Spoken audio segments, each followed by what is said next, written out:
Malika Mokedem, elle est d'ici quand même, je pense que vous la connaissez tous. Elle est née en Algérie, mais elle est d'ici depuis très très très longtemps. Et elle est médecin et elle a écrit 10 romans. Déjà 10 romans. On attend le 11e avec impatience, je crois qu'il est sur le feu.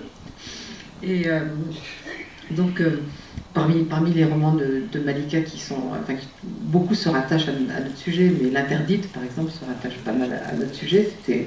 C'était Les Barbus d'autrefois, mais je ne suis pas sûre que Les Barbus d'aujourd'hui soient pas pires que Les Barbus d'autrefois. Et La Transe des Insoumis ou La Désirante. Et puis donc, on attend la suite. Alors, Sylvie Crossman, elle est d'ici aussi. Donc, elle a été journaliste, elle a notamment été correspondante du Monde pendant un temps. Et elle a créé donc ici avec Jean-Pierre Barou les éditions Indigènes, qui sont devenues très célèbres après avoir publié Stéphane Hessel et Indignez-vous, mais qui publient quand même beaucoup d'autres choses. Alors notamment, vous avez publié un petit livre d'une blogueuse tunisienne. Je l'ai là quelque part, mais je me suis mélangée entre les livres. Et puis ce livre-là qui est très intéressant, Femmes, où en êtes-vous ? Qui réunit à la fois une féministe historique, disons Françoise Pic, une essayiste que je trouve assez intéressante, qui est Isabelle Sorante, et puis plusieurs femmes venues d'ailleurs, dont Malika. Alors hier, on était aussi nombreux que vous êtes aujourd'hui pour assister à un débat entre les hommes sur les révolutions arabes. Et c'était très très intéressant, mais quelque chose m'a frappé, c'est que pas une seule fois le mot femme n'a été prononcé pendant le débat. Pas une seule fois. Le seul moment où on a parlé d'une femme, et ça va peut-être être le début de notre débat parce que c'est un sujet important en ce moment, c'était pour parler de cette pétition de soutien que vous avez signée, les écrivains ici invités à la Comédie du Livre, pétition de soutien à Amina, cette fémène tunisienne, qui a beaucoup de problèmes en ce moment. Alors, j'ai remarqué que la pétition était de soutien à Amina et non pas aux fémènes qui sont venues la soutenir. Et je crois qu'on peut commencer par là, parce qu'il me semble que c'est un débat qui va diviser les féministes de plus en plus, cette affaire des fémènes. Voici là. Vous pouvez commencer ? Moi, je suis tout à fait pour les fémènes, pour être simple d'abord, et évidemment pour... Mais partout alors, bon, parce que moi, je réfléchis d'abord... J'ai juste un truc, c'est que je pense qu'en France, à Paris par exemple, ça n'a aucun sens. Ça n'a aucun sens, ça fait un happening. Oui, on en a, je crois, discuté. Je peux dire, je vais parler maintenant de l'impact du Femen en Tunisie, puisque jusqu'à maintenant c'est qu'à Tunis que ça s'est passé. Ailleurs, on a essayé d'enlever des soutiens-gorge aux femmes, mais c'était les hommes qui les enlevaient sur la place Tahrir en leur roulant des coups de pied par terre. Hein. Et donc, on voit bien que l'importance du Femen pour le monde arabe, c'est que ça pose une question, ça pose le doigt là où ça fait mal, c'est-à-dire sur la question du corps des femmes, qui est vraiment le grand tabou et qui est... Je ne comprends pas d'ailleurs comment on a pu parler hier, j'étais pas là, de révolution sans parler des femmes.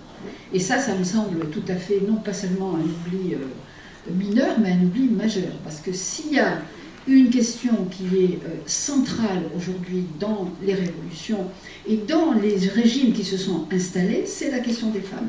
À chaque fois que les islamistes prennent la parole, c'est sur la question des femmes. On a l'impression que c'est une obsession, et c'est cette obsession-là, sans doute, qui est la plus remarquable, parce que jusqu'à maintenant, il n'y a pas eu de grand débat autour de la démocratie. Hein. Il n'y a même pas eu de grand débat autour de la laïcité. Les grands débats qui opposent aujourd'hui dans les pays arabes les régimes qui ont pris la suite et ceux qui ont voulu faire la révolution, c'est la question des femmes. Donc elle est, je crois, centrale aujourd'hui. Alors, se mettre nu dans un pays arabe, c'est un acte de violence, oui, c'est un acte violent. C'est un acte violent qui a pour équivalent la violence qu'on exerce aujourd'hui contre les femmes. Il faut savoir, moi je considère que dans les pays arabes, hein, après pour l'Ukraine c'est un peu différent et pour les autres pays c'est différent, mais dans les pays arabes c'est, je pense, un discours désespéré, un acte désespéré, qui est un acte qui essaye de répondre, c'est la réponse ultime et dernière au silence qu'on a opposé aux femmes pendant 50 ans dans ces pays-là. Et en 50 ans, les femmes ont réclamé dans tous les pays arabes d'être reconnues et d'avoir des droits. On ne leur aura jamais répondu, sauf en Tunisie où le président Bourguiba a adopté le code de la famille en 1956. Mais moi je trouve tout à fait terrifiant de voir que cette jeunesse, parce qu'il s'agit d'attitudes de jeunes, les femmes se dénudent et les jeunes gens se brûlent. Voyez-vous? C'est-à-dire que quand on en arrive à ces extrêmes-là, on ne peut pas condamner les jeunes qui se brûlent ou les jeunes filles qui dénudent leurs seins, mais c'est les autres qu'il faudrait condamner. Et je pense que la réponse des seins nus, c'est la réponse à la burqa. Voilà.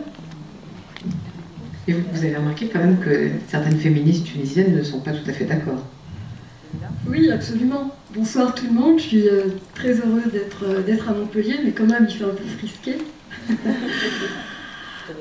Oui, en fait ce qui est très intéressant dans cette façon de mettre à nu son corps et d'écrire en arabe sur son corps, en fait une phrase absolument banale mais en même temps merveilleuse, c'est-à-dire « mon corps m'appartient, il n'est l'honneur de personne », vient cristalliser soudainement toutes les contradictions et tous les tabous du monde arabe et du monde musulman.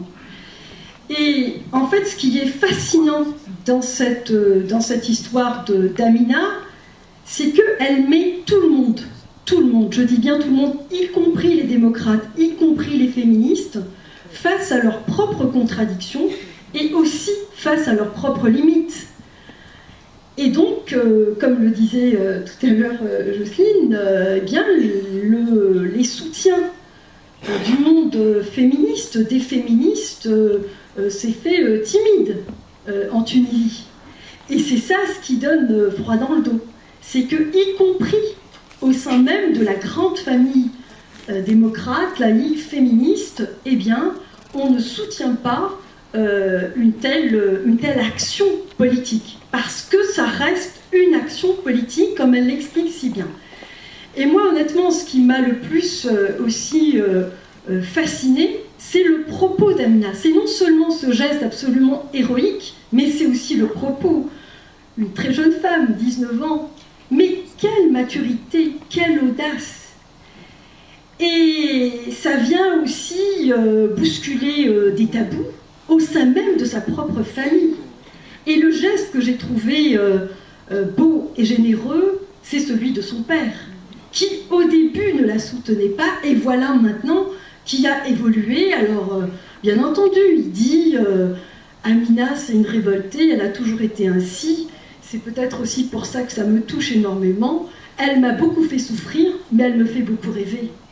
Et je pense qu'elle est porteuse de tous ses rêves et de toute cette espérance aujourd'hui dans le monde arabe et dans le monde musulman. Malika ?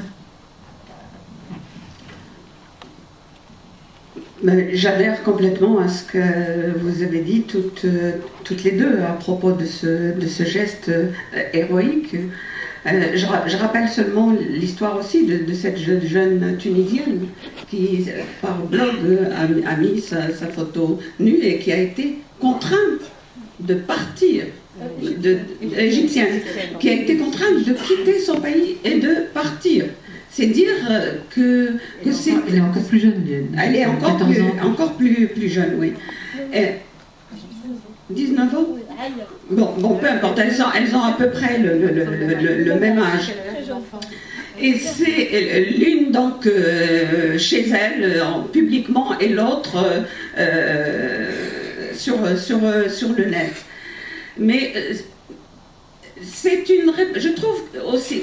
Je pouvais penser, moi aussi, en voyant les femmes dans les pays de l'Est ou en France, que c'était peut-être un peu dérisoire, parce que les seins nus, on en voit partout sur les plages, qu'en Occident, on a la nudité du corps de la femme, c'est un peu partout, c'est vraiment d'une banalité. Mais de l'autre côté de la Méditerranée, c'est un geste qui devient pertinent, et qui a une signification vraiment qui répond à la violence des voiles et de l'embrigadement du corps du femme, de cette chose de la burqa, de cette façon de voiler, de vouloir mettre le corps des femmes sous une camisole, et leur corps, leurs pensées et leurs paroles. Et cette façon d'ouvrir sa poitrine comme ça et en plus dire mon corps m'appartient, il n'est l'honneur de personne d'autre, ça prend toute une signification extraordinaire. Et moi, alors, et du coup, j'apprécie la solidarité des femmes qui, pour le coup, parce que c'est vrai que la solidarité là-bas, il y a toujours les tactiques politiques, il y a toujours le carcan des traditions. C'est tout de même en Tunisie, les femmes, j'avais été invitée par cette télévision qui a été condamnée ensuite, Nesma TV, où, juste après le départ de Ben Ali, et j'ai vu cette jeunesse tunisienne, alors que au niveau des États du Maghreb, les gouvernants essaient de faire des difficultés aux frontières pour empêcher les gens de circuler, économiquement l'échange, enfin le Grand Maghreb, il ne le crée pas réellement.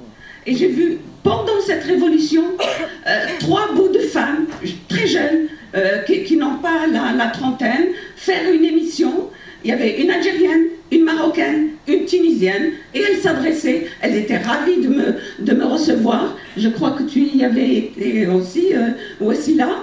Et elles s'adressaient au Maghreb dans sa totalité. Et c'est une émission qui était très regardée par tout le Maghreb. Donc je m'étais rendu compte que ces filles-là, cette jeunesse-là, étaient en train de faire le Maghreb, de construire le Maghreb face aux politiques sclérosées et fermées.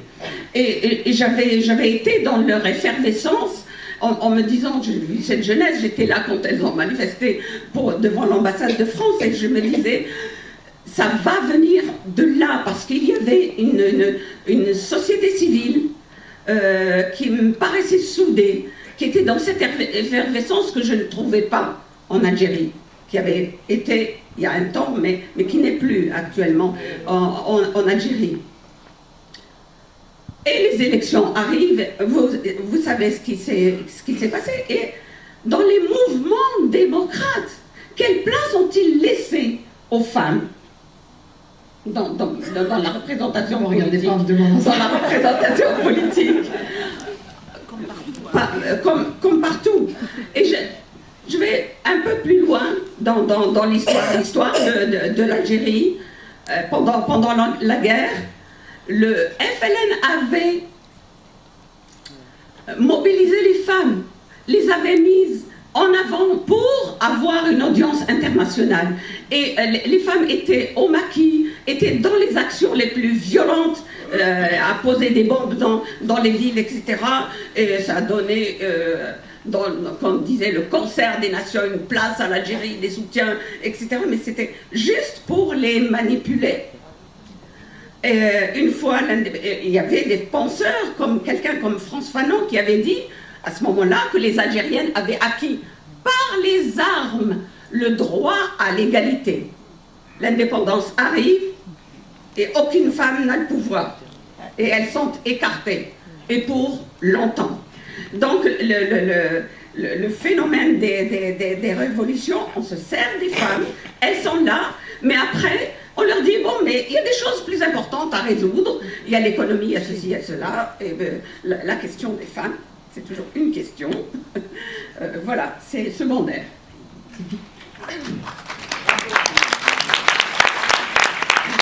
Donc, moi, je voudrais vous dire que d'abord, je suis profondément choquée de la tiédeur de la réaction des féministes occidentales et de tous les arguments qu'elles invoquent pour discréditer ce mouvement des fémènes dans le monde arabe, et notamment la réaction et l'acte de Amina. Alors, en effet, hein, je crois qu'un des premiers acquis du féminisme occidental a bien été le droit de disposer de son corps. Et que font, au fond, ces jeunes fémènes, ces jeunes féministes aujourd'hui, ces jeunes musulmanes, sinon de disposer de leur propre corps et de disposer de leurs désirs. Hein. Donc je crois que ce qui est intéressant dans ce mouvement, même si effectivement on peut dire que nous, femmes occidentales, femmes féministes, ce n'est pas forcément d'actualité de montrer nos seins dans un espace public, ces femmes ont le mérite de nous rappeler quand même à l'universalisme du féminisme.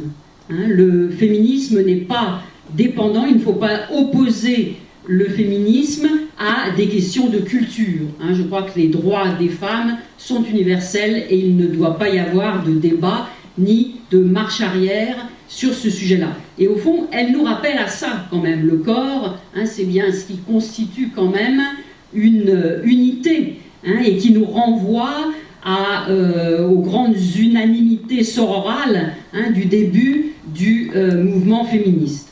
Et je pense aussi que j'ai été un petit peu choquée quand j'ai lu, je ne sais pas qui a dit ça, si c'est Julia Kristeva ou quelqu'un d'autre, bon d'accord, mais au fond c'est pas, ça n'est pas très efficace, et puis ce sont toutes de belles femmes. À quand des fémènes moches? Alors j'ai une réponse, c'est pas elle je crois, c'est une anglaise qui a dit ça. Alors je voulais vous parler... Mais c'est vrai que ça peut poser un problème, parce que si on a le droit de se dénuder que parce qu'on est beau, ça pose un problème. Voilà, mais... Il y a une vieille chinoise de 60 ans. La vieille chinoise, elle est pas terrible. Oui, donc, ça c'est bien. C'est bien, on peut, mais il y a eu d'autres fémènes, et alors je voulais vous juste évoquer un cas que je connais bien, des aborigènes australiennes, des femmes aborigènes d'Australie, qui ont été des fémènes avant l'heure, hein, et c'était des femmes, je vais vous montrer leurs photos, personne ne pourra dire que ce sont de belles femmes, du moins elles ne correspondent pas à nos canons de beauté, elles sont très belles, mais pas tout à fait comme on les entend. Et les patronnes, hein, patronnes du monde aborigène, et ces femmes, en 79, je vais vous montrer ça, en 79, pour revendiquer et reconquérir leur droit à la terre, on ne voit pas très bien, mais elles ont intenté une action de justice. Elles sont allées dans une cour de justice au plein cœur d'Alice Springs, la grande ville blanche du centre de l'Australie, avec leurs signes sacrés, hein, leurs peintures sacrées, qui sont des titres de propriété, qui attestent de leur propriété rituelle sur le désert australien notamment. Elles ont exigé dans la cour de justice que les hommes quittent la cour. Elles se sont dénudées. Elles ont montré leurs dessins sur leurs seins, hein, leurs mamelles, hein, qui étaient vraiment des mamelles lourdes, pesantes, et devant un juge anglo-saxon avec une perruque blanche, et qui évidemment était très gêné, a dû, comme les juges du monde tunisien, détourner les yeux, hein, très gênés. Ils se sont dit non, on ne peut pas regarder ça, mais ils ont été forcés de regarder. Et c'était vraiment, je crois, des fémènes avant l'heure, hein, 79. Donc encore une fois, tout ça rappelle que cette action nous renvoie à quelque chose d'universel dans le féminisme, et c'était salutaire. Hein. Je crois que on a publié un petit texte de Françoise Pic, qui est la grande historienne des femmes du MLF, et qui, justement dans ce petit texte, alerte les jeunes générations en disant: est-ce que vous n'êtes pas en train aujourd'hui de tolérer toutes ces scissions à l'intérieur du féminisme, hein, féminisme blanc contre féminisme rome, féminisme noir, féminisme arabe, hein, et il est important, ce geste est important parce qu'il nous renvoie à toutes ces questions, sinon à ces réponses, et à des questions qui sont fondamentales autour du corps, hein, qui est quand même ce bien universel. Je passe la parole. Voici là, mais on va pas faire un débat sur le féminisme, mais les scissions dans le féminisme, elles étaient là d'emblée. Non, mais je ne sais pas si on peut juste sur cette question-là. Je crois qu'il y a une chose qui est importante par rapport à la France et par rapport à l'Europe, qui, rappelons-le quand même, est la région où le droit des femmes est le plus développé. Et on peut dire que l'égalité formelle a été acquise maintenant presque complètement. Après, bon, il y a la mise en œuvre qui est compliquée et qui pose encore des problèmes. Mais moi, ce que je trouve très intéressant, même pour l'Europe, c'est que en réalité, le Femen, ce mouvement, réintroduit un élément de subversion qui n'existait plus du tout, qui n'existe plus en Europe par rapport aux droits des femmes. Et vous avez beaucoup de gens, beaucoup de personnes, des hommes et des femmes d'ailleurs, en France et ailleurs, qui vous disent « Mais enfin, mais qu'est-ce qu'elles veulent de plus hein? Mais elles ont l'égalité, mais qu'est-ce qu'elles veulent de plus? Mais elles ont tout, elles ont tout. » Alors, justement, ça c'est une réponse, c'est une action importante, parce qu'elle replace, le sujet dans une vitalité, c'est-à-dire dans une force qu'il avait perdue parce que, et surtout, vous savez, les Nations Unies se sont emparées de ce sujet depuis très longtemps, les États se sont emparés, les administrations s'en sont emparées, il y a tout le système. Je citais toujours, quand j'étais à l'UNESCO, la phrase de René Char qui disait « Je hais les gens qui prennent le feu avec des mains d'éponge mouillées ». Et on a l'impression que toute cette législation, c'est un peu l'effet d'une éponge mouillée sur un feu, et le feu, c'est ce désir de liberté des femmes et ce désir d'égalité qui est étouffé par une série de lois et qui permet évidemment aussi aux femmes d'acquérir. Donc là, je crois que c'est même important parce qu'elle ranime, elle rend de la radicalité. Alors maintenant, moi, je ne jetterai pas la pierre aux féministes tunisiennes, je ne vais pas les défendre, elles n'ont pas besoin d'être défendues, mais je veux quand même dire que j'ai beaucoup travaillé avec elles, et c'est vrai qu'elles sont dépassées. Elles sont dépassées par le sujet. Elles sont dépassées. Est-ce que c'est une question de génération? Je ne crois pas. C'est-à-dire que le mouvement féministe maghrébin, auquel j'appartiens, a toujours essayé d'entrer dans un dialogue constructif avec les autorités. On a toujours essayé de faire ce qu'on a appelé du plaidoyer pour essayer de faire évoluer les droits. Et c'est vrai qu'on peut déjà faire la critique de ce mouvement féministe dans les pays du sud de la Méditerranée, parce qu'il a surtout visé à l'égalité à l'intérieur d'un système établi, plutôt qu'à la liberté des femmes. Cette liberté des femmes, qui d'ailleurs repose la question de la liberté en général dans les pays arabes. Tout à l'heure, Malika nous a parlé des femmes algériennes pendant la résistance. Je veux rien leur enlever, mais je veux rappeler que ce n'était pas une révolution, c'était une guerre de libération. Et que entre la libération et la liberté, il y a un grand chemin à faire. Et que c'est justement le chemin qu'on doit apprendre à faire. Parce que la libération, c'est libérer un peuple, libérer un pays, libérer un territoire, et la liberté, c'est libérer un individu. Et l'individu, ça se libère beaucoup plus difficilement, et ça demande des efforts, et ça demande des ruptures très profondes avec son environnement familial, son environnement religieux et son environnement affectif. Et ça, c'est un chemin qui reste à faire, et que les femmes hésitent à faire, parce qu'elles sont dans une très grande fragilité. Il faut savoir qu'on accuse souvent les mères et les femmes d'être les continuatrices de la tradition et de défendre la tradition. Mais moi, je prends encore leur défense ici. Les femmes le font parce qu'elles sont fragiles et elles connaissent tout le malheur des femmes. Quand la mère d'Amina demande à sa fille de rentrer à la maison, c'est qu'elle sait très bien dans sa chair ce que c'est qu'être une femme arabe. Le père d'Amina est le seul qui a le pouvoir de dire « je soutiens ma fille ». Et le grand problème du monde arabe, c'est que les hommes sont muets. Les hommes sont muets. Et partout. Et ça, c'est... Quand l'oncle d'Amina a pris position pour sa fille, c'est là où j'ai vu qu'il y avait une révolution qui se mettait en marche. C'est quand ces deux hommes ont pris position pour cette jeune fille. Parce que les femmes n'ont pas le pouvoir de faire avancer les choses. Quoi qu'on en dise. C'est les hommes qui détiennent la loi entre les mains. Et les filles les plus émancipées, notre amie Jamila est là pour apporter la preuve, nous sommes toutes les filles préférées du père. Et nous avons été mises sur les rails par un père qui nous a émancipées. Voilà. Alors, Malika n'a pas question féministe sur la race, c'est un père qui l'a émancipé. Je vais lui donner la parole avant de parler d'autres choses. Oui, il y a des petites choses sur lesquelles je ne suis pas d'accord. Je ne pense pas que ce soit uniquement les hommes qui ont le pouvoir. Les femmes, moi je n'en peux plus de cette façon de tout rejeter sur les hommes et de dire ce sont eux qui, les femmes, ont participé et participent encore à leur propre asservissement. Et c'est depuis toujours, par une force d'inertie, ou parce qu'elles se font acheter les mouvements qu'on a prétendu mouvement des femmes, par exemple, en Algérie juste après l'indépendance. Qu'est-ce que c'était le mouvement, l'union des femmes algériennes? C'était un levier de transmission entre le pouvoir et la grande masse des femmes chez elles pour leur transmettre les codes des dirigeants et bon, voilà.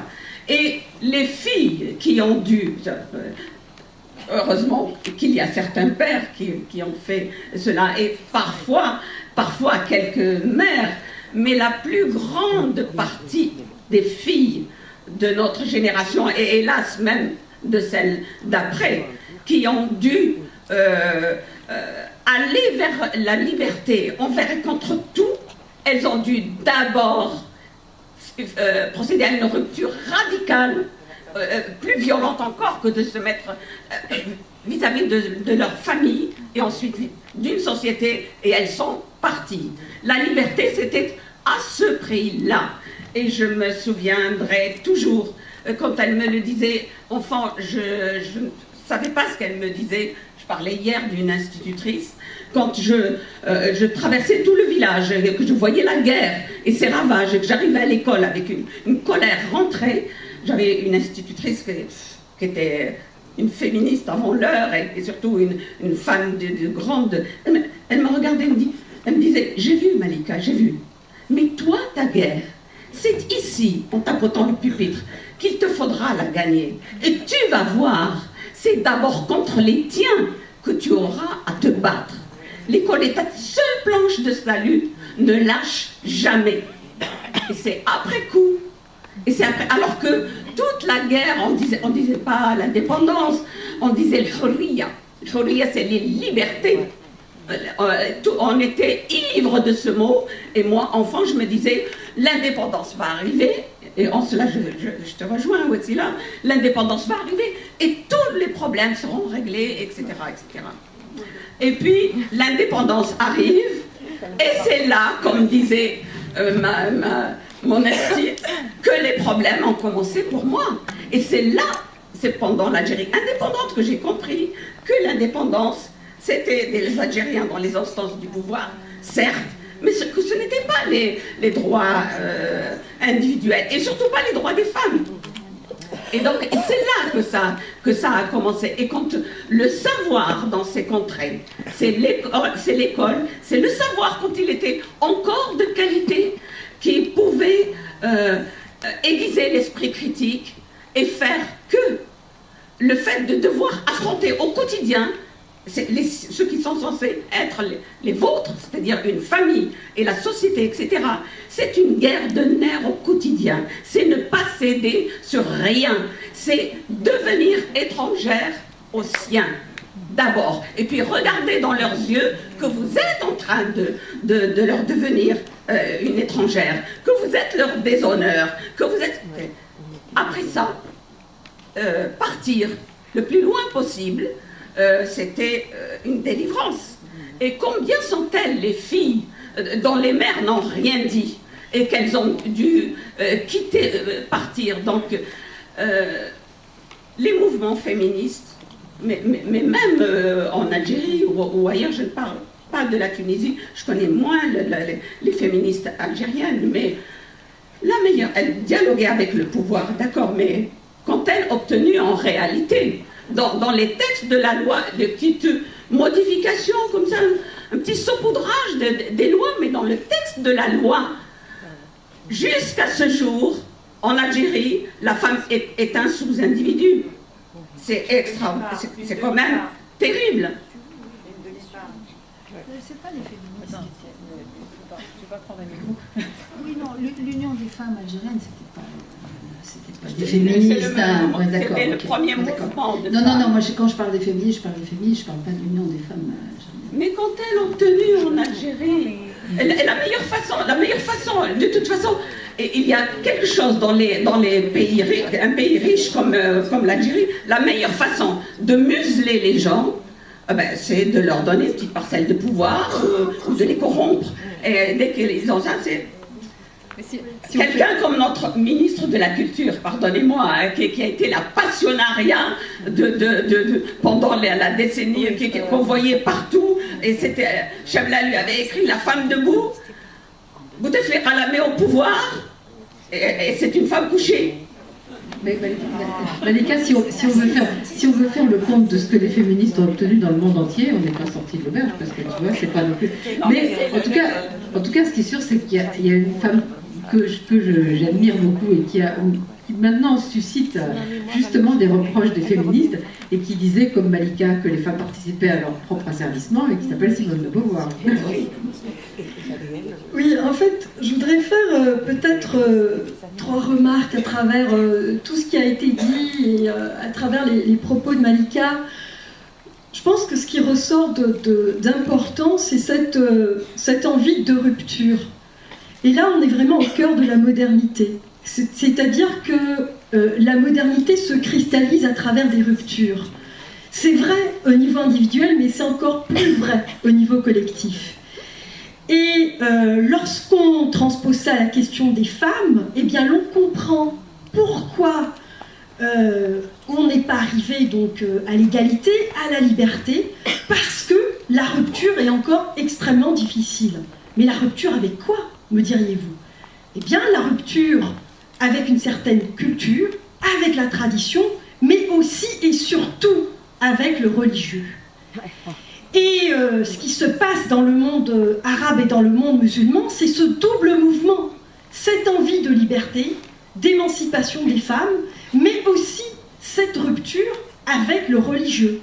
Et tant et aussi longtemps que cette rupture avec le religieux n'est pas faite, n'est pas consommée, n'est pas entreprise, eh bien, il n'y aura pas de liberté des femmes et il n'y aura pas d'égalité.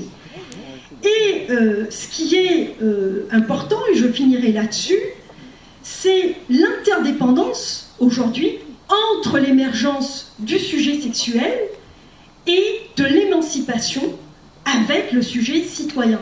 C'est-à-dire qu'on se rend compte, 50 ans après les indépendances, eh bien que l'un va avec l'autre et qu'on ne peut pas devenir citoyen, eh bien si on est dans la négation du sujet sexuel comme nous l'avons été pendant très très longtemps. Aujourd'hui, nous assistons à une nouvelle génération de féministes qui assument leur corps, leur sexualité et leur liberté. C'est quand même pas rien.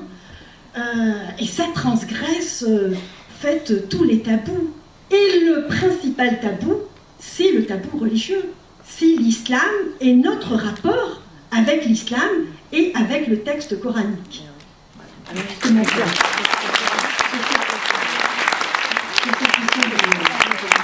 Sur cette question du religieux, donc justement hier soir, Janine Gladia m'a donné son livre.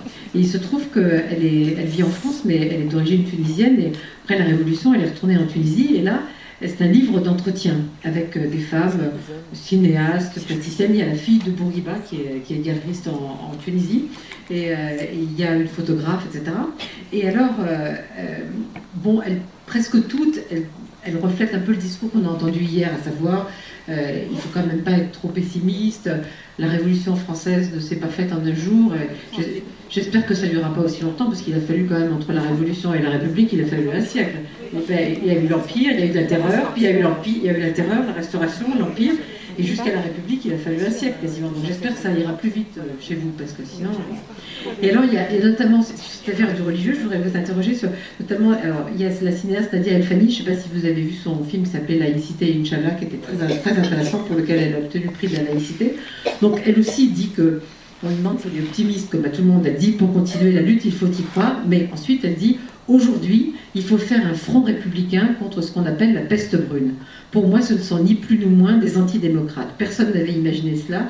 On avait largement 6 mois pour faire de la pédagogie. Il faut les contrer. C'est ce que je dis aux progressistes. Il faut oser dénoncer à la télévision les salafistes sur le mensonge d'État qu'ils commettent en disant que la laïcité s'oppose à la religion.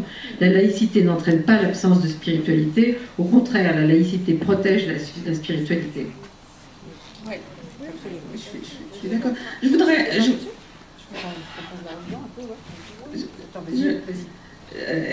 mais dans le monde arabe, ça dure depuis un siècle. Et là, ça me fait mal au ventre que le mouvement des frères des islamistes en Tunisie s'appelle Al-Nahda.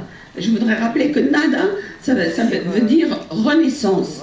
Et qu'il y a eu tout un mouvement de penseurs, de théologiens qui s'est appelé la Nahda et qui voulait avoir une lecture moderne du texte coranique et participer. Et ça avait commencé en Turquie, et puis avec un grand bonhomme, un grand tyrannien, Jamaldin el-Afghani, puis ça se propageait. Ça, c'était début des années 1920.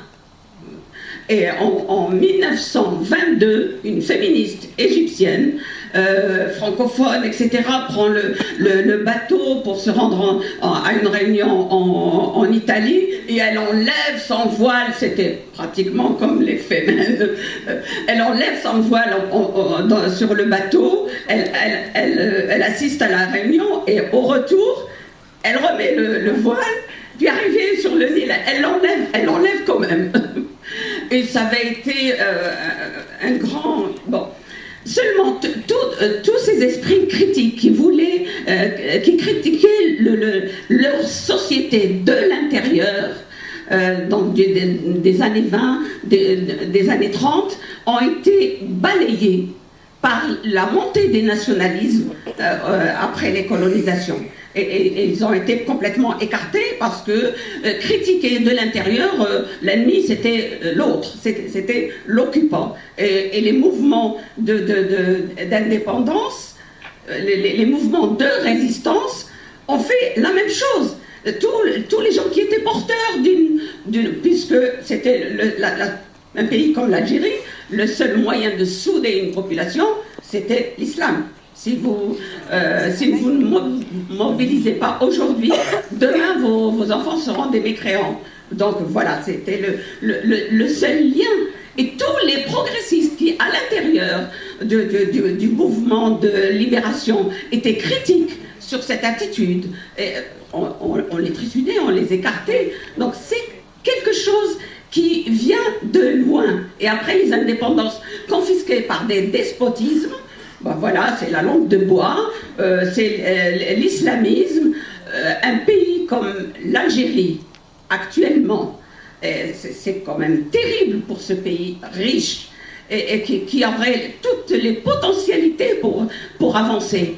Mais à la décharge des femmes cette fois, parce qu'on ne peut pas évoluer s'il n'y a pas une société ouverte, une école où se développe l'esprit critique des enfants, filles et garçons.